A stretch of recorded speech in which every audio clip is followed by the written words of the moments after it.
Et milles on tegelikult selle tehnoloogilise muutuse mõte, millest praegu jutt on? See on selles, et me ühtepidi peaksime leidma neid energiaallikaid, mis tekitavad kiirust, sellepärast, et paljud energiaallikaid seda tekib. Fossiilsete kütuste kasutamine ei tekita kiirust, kuna tundub, et seda maa sees piisavalt ka kahjuks tuumaenergia ei tekita kiirust, kuna see tekitab vastupidi sellise kõikvõimse tunde. Nüüd, kui me tuleme Eesti oludesse, siis üks selline tehnoloogia, mis võimaldaks meil lihtsalt keskkonnaruumi ära mahtuda, ei ole ka mitte midagi muud kui energia kokkuhoid hoonetes. Keskmine Eesti inimene elab tegelikult umbes 40 aastat, 30 aastat tagasi ehitatud kortermajas, mis kulutab iga ruutmeetri enese ülalpidamiseks aastas 250–300 kilovatt-tundi energia. Et piltlikult öeldes selline ala, siia peale tuleks panna 30-liitrist diiselkütust iga aasta. Nüüd tänase päeva energiasäästu tehnoloogiad võimaldaksid toime tulla 3 kanistri asemel 1,5 või 3-liitrise kanistri kütusega samal alal. Ja just nimelt mõistlik energiasääst on see, mida tuleks võimalikult mõelda. Sama asi puudutab ka ringiliikumist. See on sõida autoga, vaid rahulikult ringi kulgeda mingisuguse kerge elektritranspordi vahendiga, mida tõenäoliselt hakatakse tootma ja rohkem. Mina näiteks sõidan praegusel hetkel täiesti lootuseta sõita mingi jalgrattaga. Aga suvisel ajal kasutan ma elektrijalgratast. Ma ei ütleks, ma sellega väga palju maa sõidan, sellepärast, et see on ka kuidas on eelmisel suvel, või ütleme siis tegelikult märtsist kuni septembri lõpuni oktoobri algusega sõitsime jalgrattaga oma igapäevast asju vahetus mingi 3800 kilomeetrit. Mitte sportides, vaid lihtsalt igapäevalt.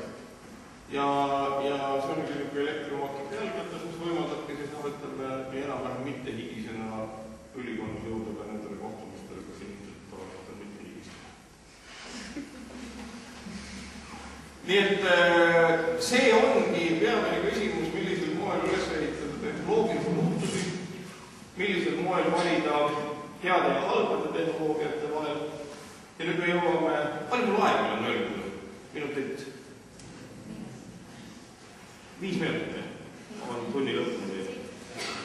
Nüüd me jõuame kõige olulisem punkti. Kui see kõik nii on, nagu ma kõik kõnelen, et miks inimkond niimoodi tegi. Ja me jõuame nagu ei kuhugi mujale kui tänase majanduskriisi põhjusteni. Nimelt, hästi lühidalt, tänase majandusajastu, mis tõenäoliselt lõpeb õige pea ja nõuab uue ajastu ja uute kokkulepete tekkimist. Algus oli 1971. aastal. 1971. aastal lepiti kokku see, et valuutade omavaheline vahetuskurss on vaba.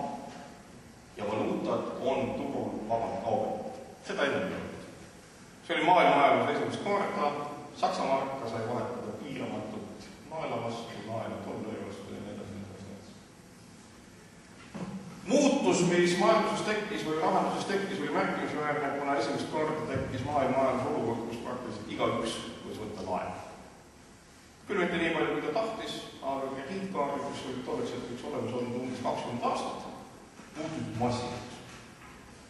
Tekkis mõiste, mida tänasel päeval nimetatakse hõlpraha või easy money, kuna laenus oli lihtsalt. Hõlpraha tekitas olukorra, kus tarbimine kasvas, tarbimise kasvuks oli vaja katta seda masstootmisega. Masstootmine omakorda laienes seda võrd, et selle keskkonnamõju muutus märkimisväärseks. Seda ühtepidi, ehk meie tänase päeva suured keskkonnamõjud ei ole alanud mitte tööstusrevolutsiooniga, vaid tegelikult on kulmineerunud 70. aastate alguses finantskokkulepped. Nüüd teistpidi seesama easy money juhatas sisse sellise näilise üleüldise usalduse ja nii nagu rahakurss muutus vabaks, nii tegelikult tekkis ka tohutu hulk erinevaid väärtpabereid, mis ei olnud mitte enam aktsiad, mis ei olnud enam mitte tõendid selle kohta, et on olemas üks või teine kaup, millega saab kaubelda, vaid ka see, et kui palju üks või teine isik usub seda, et kas hind tõuseb või langeb tulevikus ka sellisele väidele tekkis hind. Ehk tekkisid asjad, milline tulevikus räägib. Neid tekkis väga palju. Aastaks 1990 oli kujunenud olukord, kus võrreldes siis füüsiliste kaubatehingutega, hommikul ostati tankerit, kes naftat müüdi õhtul maha, neid virtuaalseid väärtpabereid oli kõikidel börsidel ligikaudu 1000 korda rohkem. 1000 korda. Ja on täiesti selge, et selline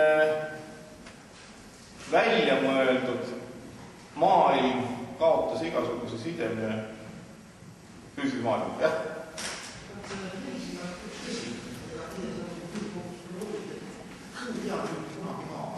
Kuidas selle maa hinda vaadata? Kas ta on langenud või nõustad seal? Ma arvan, et see ei ole mitte mingi tähendus. Kuu peal maa müümine on üks näide sellest, kuidas on võimalik tekitada langist virtuaalne väärtus. Ja inimeste ja vaadake, mis juhtus, ega inimeste loomupärane soov majandustehingust valetada ja bluffida, mis varasemal ajal on seotud olnud sellega, et mõni võimukandja on seganud hõbeda hulka vaske või neid üldse hõbedatud vaskmünte, et see asendab lihtsalt teistsuguse nähtus. Ja me olemegi täna nagu situatsioonis, kus õnneks see bluff vaikselt nagu välja voolab sellest majandussüsteemist ja lootus on, et see majandussüsteem jõuab siis sellisesse seisu, kus lisaks rahalistele väärtustele hakatakse arvestama kindlasti nende samade keskkonnaväärtustega, mis on loomu poolest, need samad 3 mõõdet on loomu poolest ja midagi muud kui looduskapital, ilma milleta ei ole võimalik ühtegi majandustegu teha. Ja samal moel nagu raamatupidamise ja majandamise reeglid ütlevad, et ettevõte ei tohi aasta jooksul kaotada rohkem kui pool oma kapitalist. Ma arvan, et tekivad ka reeglid, mis ütlevad, et me ei tohi toimida väga palju üle selle keskkonnaruumi piiri.